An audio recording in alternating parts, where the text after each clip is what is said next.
Hello बच्चों, let's see this question. इस question में बोला limit x approaching zero 1/x cos inverse of 1 - x² upon 1 + x² is equals to. मतलब हमें क्या पता लगाना है कि ये जो लिमिट है इस लिमिट की वैल्यू कितनी होगी। इस लिमिट की वैल्यू कितनी होगी हमें यही पता लगाना है केवल। तो इसके लिए हम क्या करेंगे, सबसे पहले इस क्वेश्चन के लिए हमारा की कंसेप्ट क्या होने वाला है। की कंसेप्ट, अब हमें पता है कि भाई ये हमारा क्या है, 0/0 का फॉर्मेट है। क्यों? जब x को मैं 0 डालूंगा तो ये 1 हो जाएगा, x को 0 डालूंगा तो ये 1 हो जाएगा, अल्टीमेटली ये क्या हो जाएगा 1। तो कॉस इनवर्स 1 मेरा 0 होता है और ये क्या है अपॉन 0। तो ये मेरा 0/0 का फॉर्मेट है। अब 0/0 का फॉर्मेट है तो मेरे पास इसके पास सबसे अच्छा रास्ता है, मतलब मैं करने को कर सकते हैं कि भाई लॉपिटल रूल लगा ले। लेकिन लॉपिटल रूल लगाने पर प्रॉब्लम क्या है कि इसका डिफ्रेंशिएशन बहुत ही तगड़ा वाला आने है, बहुत दिक्कत देगा उसका डिफ्रेंशिएशन। तो हम उससे नहीं जाएंगे। हम क्या करेंगे, पुट करेंगे x को tan थीटा। x को tan थीटा हम पुट करेंगे और उसको पुट करने का क्या रीज़न है अभी आगे के स्टेप में आप सबको समझ में आ जाएगा। जब हमने x को tan थीटा पुट किया तो अभी देखते हैं लिमिट क्या चेंज होगा। x मेरा 0 जा रहा है तो ये क्या इंप्लाई करेगा, कौन 0 जाएगा, tan थीटा। अगर tan थीटा 0 जाएगा तो ये क्या इंप्लाई करेगा, मेरा थीटा कहाँ जाएगा 0।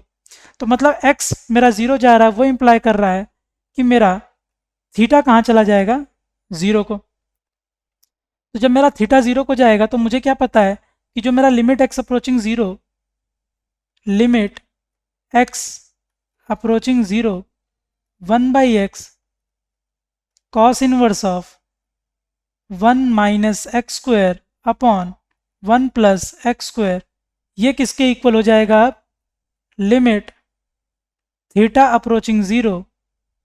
तो ये हो जाएगा x की जगह tan थीटा, तो ये हो जाएगा 1 upon tan theta into cos inverse of 1 - tan² theta upon 1 + tan² theta.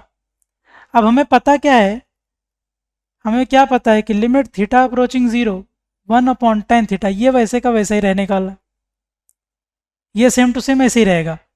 अब हमें क्या पता है कि 1 - tan² theta upon 1 + tan² theta, ये किसका फॉर्मूला होता है, cos 2 थीटा का, ये हमें पता है। तो हम cos इनवर्स cos x, हमें याद होगा कि भाई हमारा cos इनवर्स cos x क्या होता है, ये हमें याद होना चाहिए। हमें क्या याद होना चाहिए कि भाई cos inverse cos x is equals to x, ये हमने पढ़ा हुआ है कि भाई हमारा cos इनवर्स cos x क्या होगा x। अगर ये याद नहीं रहेगा तो फिर दिक्कत है। cos inverse cos x is x, अगर ये याद नहीं रहेगा तो क्या हो जाएगी दिक्कत। cos inverse of cos x is x, ठीक है क्या। cos इनवर्स cos x अगर x होता है तो उसी तरीके से cos inverse of cos theta मेरा क्या हो जाएगा, cos inverse of cos 2 theta, sorry, cos inverse of cos 2 theta मेरा क्या हो जाएगा 2 थीटा। तो ये लिमिट मुझे क्या देगा, थीटा अप्रोचिंग 0 और ये हो जाएगा 2 थीटा, तो ये हो जाएगा 2 थीटा अपॉन tan थीटा। अब हमने एक और चीज़ पढ़ी हुई है कि भाई limit x approaching 0 x/tan x is 1, x/tan x is 1। तो यहाँ थीटा अप्रोचिंग 0 है, ये थीटा/tan थीटा है, तो ये मेरा क्या हो जाएगा 1। तो ये हो जाएगा 2 × 1, तो आंसर आ जाएगा हमारा 2। तो आंसर 2 है, वो कौन सा ऑप्शन है, थर्ड ऑप्शन। तो ऑप्शन 3 इज करेक्ट। तो इसको सॉल्व करने के लिए हमने क्या किया है कि x को tan थीटा पुट किया, जब x मेरा 0 जा रहा था tan थीटा 0 जाएगा तो मेरा थीटा 0 चला जाएगा। तो इसके बाद ये जो लिमिट है वो किस में कन्वर्ट हो जाएगी, 1/tan theta into cos inverse of 1 - tan² theta upon 1 + tan² theta. तो हमने x को tan थीटा किसको देखते हुए पुट किया था, इस 1 - x² अपॉन 1 + x² को। उसका रीज़न क्या था कि भाई वो मुझे पता है कि वो कहाँ चला जाएगा, cos 2 थीटा को। जब वो cos 2 थीटा को चला जाएगा तो मुझे पता है कि मैं उसको डायरेक्टली थीटा लिख सकता हूँ, तो जहाँ से मेरा काम ईजी हो जाएगा। इसलिए हमने उसको क्या पुट कर दिया, x को tan थीटा। तो इसके हिसाब से आंसर आ गया 2, which is third option. Hope you understand it well, best of luck.